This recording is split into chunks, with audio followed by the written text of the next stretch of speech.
Bonjour à tous et bienvenue dans cette nouvelle vidéo.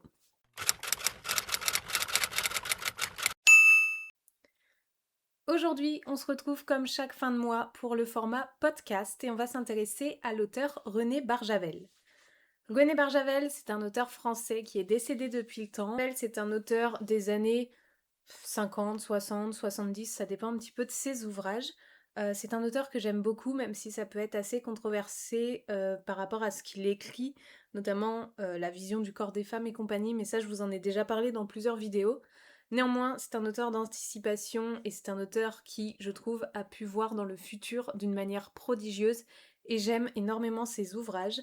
Actuellement, j'en ai lu 1, 2, 3, 4 de lui. J'en ai un cinquième qui est du coup dans ma pile à lire que je vais attaquer dans pas si longtemps que ça, je pense, parce que j'aime toujours autant.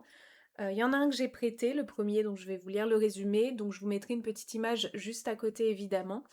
Et on va commencer tout de suite. Donc le format de ce podcast, c'est comme d'habitude, c'est la lecture des résumés des livres d'un auteur que j'ai sélectionné, et du coup on va s'y attaquer tout de suite. Ravage, publié en 1943. Une multitude fuyait dans les rues, hurlait, fuyait vers le nord, fuyait devant l'enfer.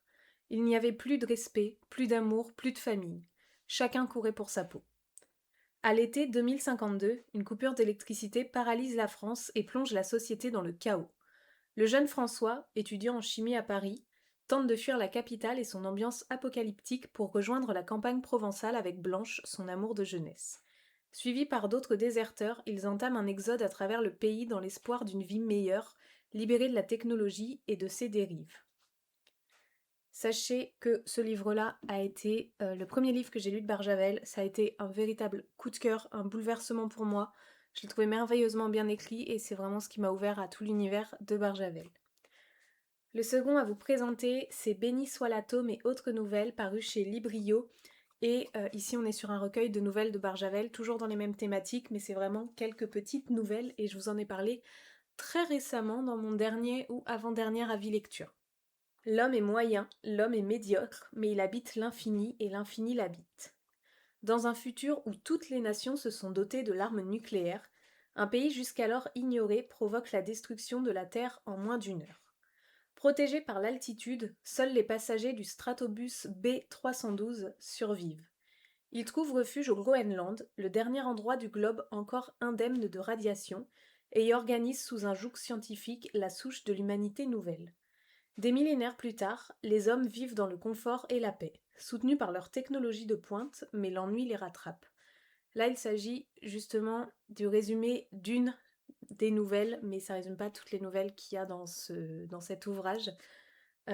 Hantés par le souvenir des guerres totales, ces 6 nouvelles s'appuient sur le ressort du merveilleux comme de la science-fiction pour dénoncer le matérialisme, le nucléaire et la bestialité des hommes. Et ça, c'est très très juste, je trouve. Dans ce volume, on découvre les nouvelles que sont Les enfants de l'ombre, Les mains d'Anicette, Péniche, La fée et le soldat, L'homme fort et Béni soit l'atome. Et personnellement, j'ai eu un petit coup de cœur pour Béni soit l'atome et pour La fée et le soldat, même si La fée et le soldat, il y a quand même quelques critiques à y faire. Barjavel, Une rose au paradis, et celui-ci est édité chez Pocket. C'est un des ouvrages de Barjavel que j'aime de tout mon cœur, que je mets en deuxième juste après Ravage, et je l'ai offert justement à Noël à un très très bon ami dans la nouvelle collection Pocket qui est très jolie, qui est aussi fan de Barjavel et qui n'avait pas lu celui-ci, donc ça a été un des cadeaux de Noël. Une gigantesque manifestation réunit place de la Concorde des millions de femmes enceintes venues dénoncer les effets de la bombe U. Mais il est déjà trop tard, le cataclysme se déclenche. La planète Terre est réduite à néant. Cependant, Lucie, l'une des manifestantes, échappe mystérieusement à la déflagration. 16 ans plus tard, Lucie vit avec son mari et ses enfants dans un univers étrange où le temps n'existe plus, où il suffit d'appuyer sur un bouton pour obtenir vêtements et nourriture. Que s'est-il passé? Pourquoi ont-ils échappé au cataclysme? Qui est l'énigmatique Monsieur G que les enfants assimilent confusément à un dieu?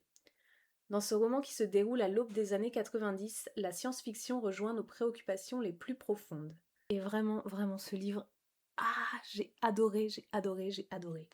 Là, il s'agit du dernier livre que j'ai lu de Barjavel, et bien évidemment, c'est La Nuit des Temps. Ici, c'est édité chez Pocket, mais Pocket ont fait tellement d'éditions différentes de Barjavel que même la nouvelle actuelle, ressemble à aucune des autres. Donc pour avoir quelque chose de cohérent dans sa bibliothèque, c'est compliqué. L'Antarctique. À la tête d'une mission scientifique française, le professeur Simon ford la glace depuis ce qui semble une éternité. Dans le grand désert blanc, il n'y a rien, juste le froid, le vent, le silence. Jusqu'à ce son très faible. À plus de 900 mètres sous la glace, quelque chose appelle. Dans l'euphorie générale, une expédition vers le centre de la Terre se met en place. Un roman universel, devenu un classique de la littérature mêlant aventure, histoire d'amour et chronique scientifique. Le dernier dont je vais vous parler, c'est Le Grand Secret de Barjavel. Donc ça voilà, c'est les nouvelles éditions Pocket. Donc dites-vous qu'il n'y en a aucune qui se ressemble. Et celui-ci, pour le coup, m'a été conseillé de chez Archie Conseillé par l'ami auquel j'ai offert du coup Une rose au paradis qu'il n'avait pas lu et lui m'a recommandé d'acheter celui-ci, ce que j'ai fait.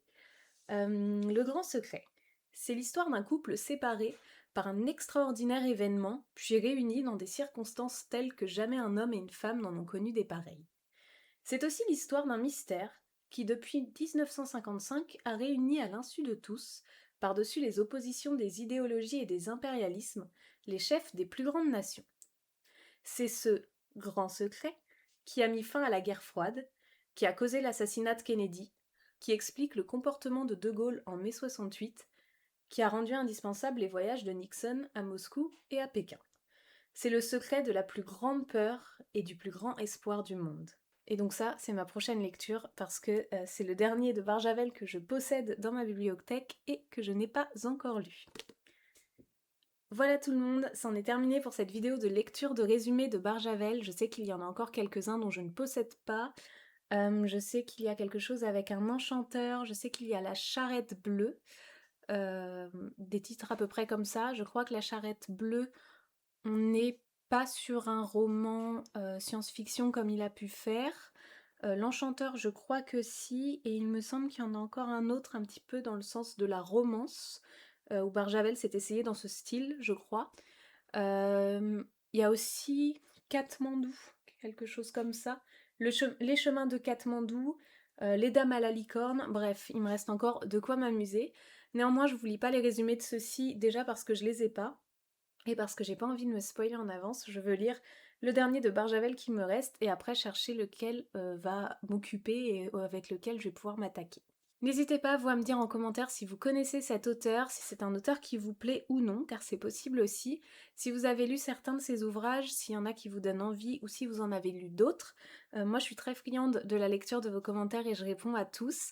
N'hésitez pas à mettre un j'aime, à vous abonner et à partager au maximum, parce que moi, c'est ce qui soutient mon travail. Sur ce, je vous souhaite joyeux Noël, bonne nuit, bonne lecture, et à très bientôt pour une prochaine vidéo. Ciao!